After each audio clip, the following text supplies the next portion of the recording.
Preet Bharara on Justice, a chronicle of gun violence in Chicago, a grown-up fairy tale and more.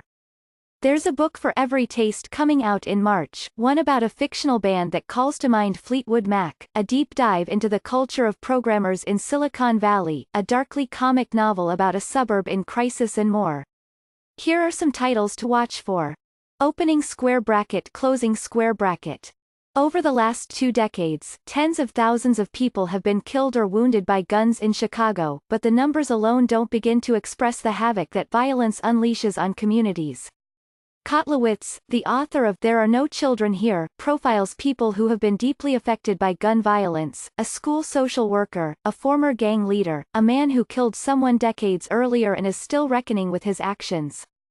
Thompson, a longtime tech writer, brings an anthropologist eye to the world of programming, outlining the types of people you meet in Silicon Valley and even offering a beginner's guide to coding. Part history, part cautionary tale, the book shows the pitfalls of a world, and a way of living, designed by programmers. This novel, framed as an oral history, charts the rise of a hard-partying, iconic band in the 1970s. Daisy is an up-and-coming young singer, and after her duet with Billy, the frontman of the Six, becomes a breakout hit, she joins the band full-time. The book is a love story, too, not only of Daisy and Billy's will they won't they romance, but also a sentimental appreciation for the era. The former chief prosecutor of the Southern District of New York, Bharara, was fired by President Trump in 2017. In this book, he outlines how the justice system works, and makes a case for why those bedrock principles are critical to society.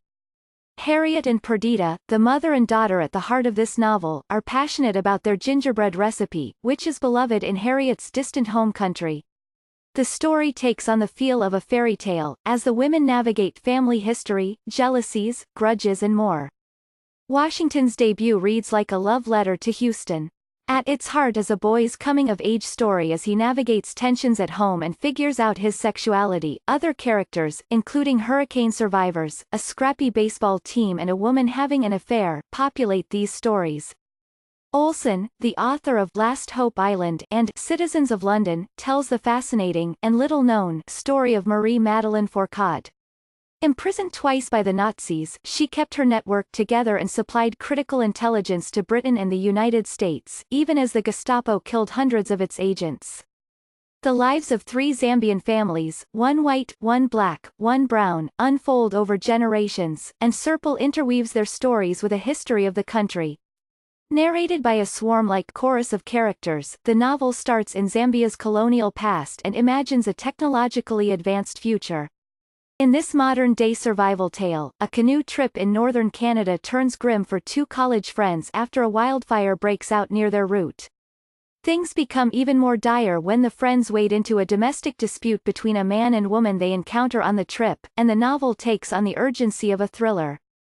To understand Munch's enduring legacy, Knausgaard interviews contemporary artists and explores the forces that shaped the painter. The book brings together biography and criticism, including Knausgaard's take on some of Munch's best-known paintings. Jackson, the author of the novel The Residue Years, writes about his own childhood in Portland, Oregon, and the entrenched racism and economic inequality that shaped his community. Along the way, he interweaves poems and narratives from members of his family. As Jackson puts it in his author's note, our stories of survival are inseparable from the ever-fraught history of America. The construction of a looming McMansion, the novel's namesake, in Willard Park upends what had been a quiet suburb. Langsdorff's Rye debut captures the fallout as neighbors turn on one another, trees are set on fire and the town seems poised to fall apart.